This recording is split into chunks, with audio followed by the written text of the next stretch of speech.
Hi, my name is Charlotte, and in this video I'm going to show you how to sew a simple award ribbon that you can use to organize your sewing needles, as a gift tag,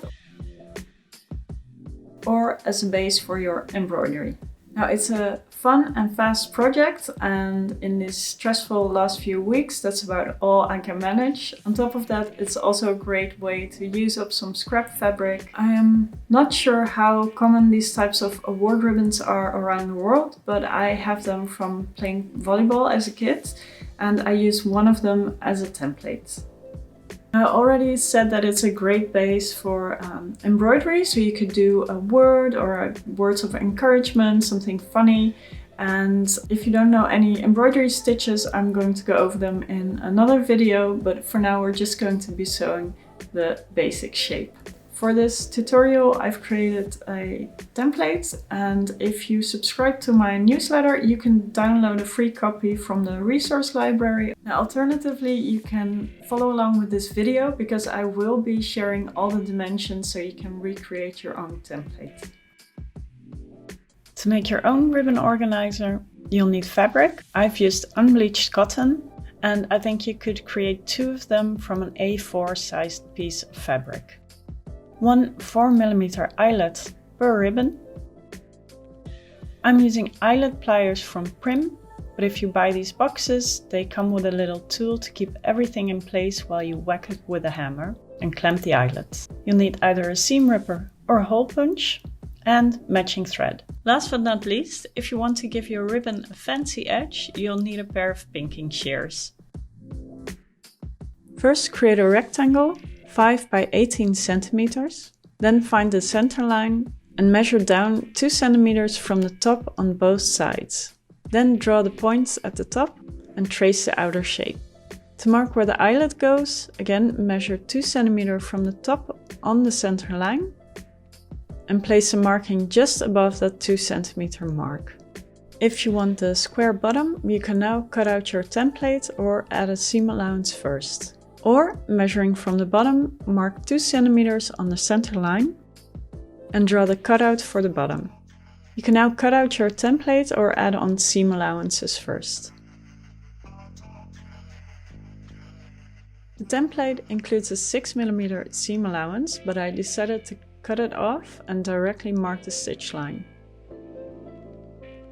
I like that it's easier to sew and follow the line, and it helps to get a very precise corner.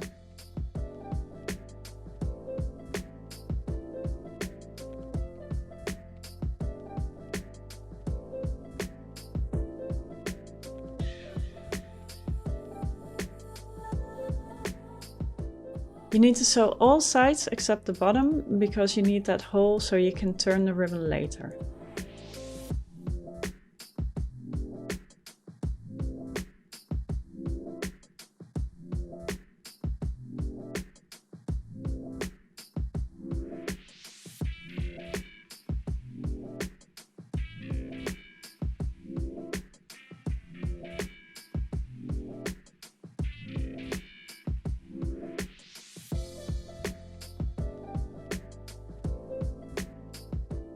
After sewing, I trimmed the seam allowances by about a half and trimmed the corners.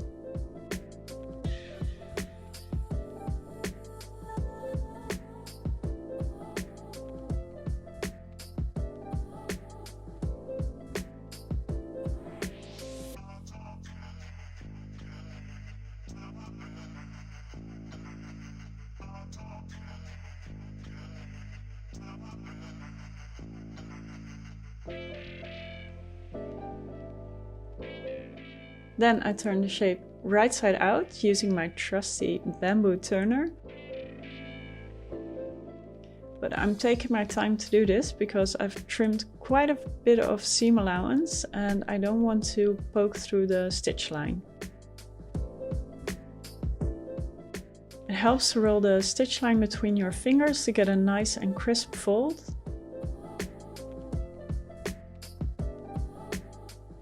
I'll give it a final press and then cut out the bottom triangle.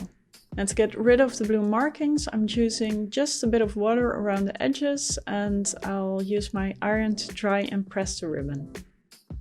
With a needle, I've poked a few holes in the template so I can mark where the eyelet goes, and I'll mark the spot with a trick marker.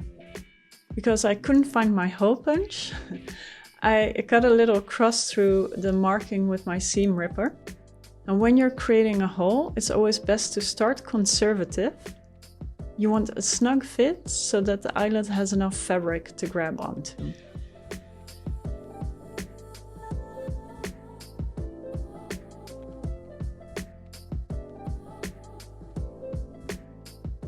To use my eyelet plier, I have to snap the little accessories into place. You want to place the flat front onto the plastic and the back side of the eyelet against the metal.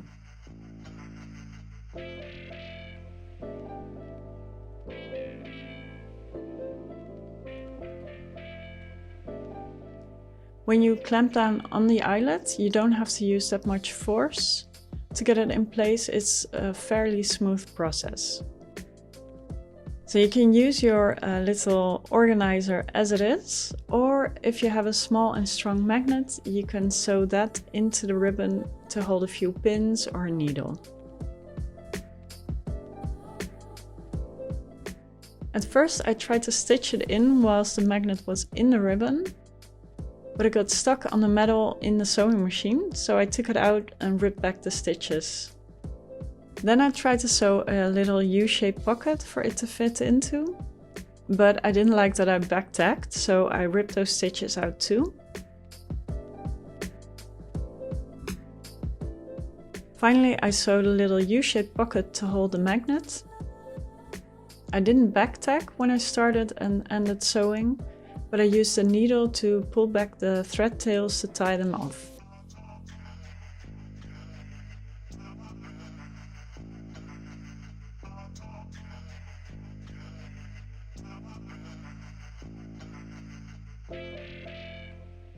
Now, if you have pets or kids in the house, you might want to completely encase the magnet because they can be very dangerous when 2 or more are swallowed.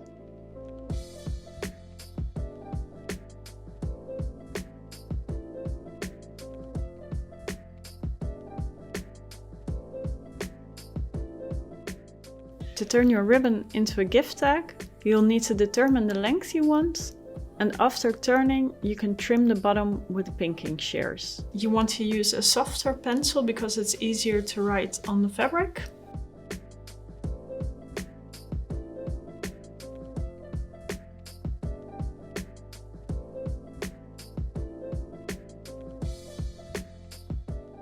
If you like this video, please subscribe, and I'll see you in the next one. Bye!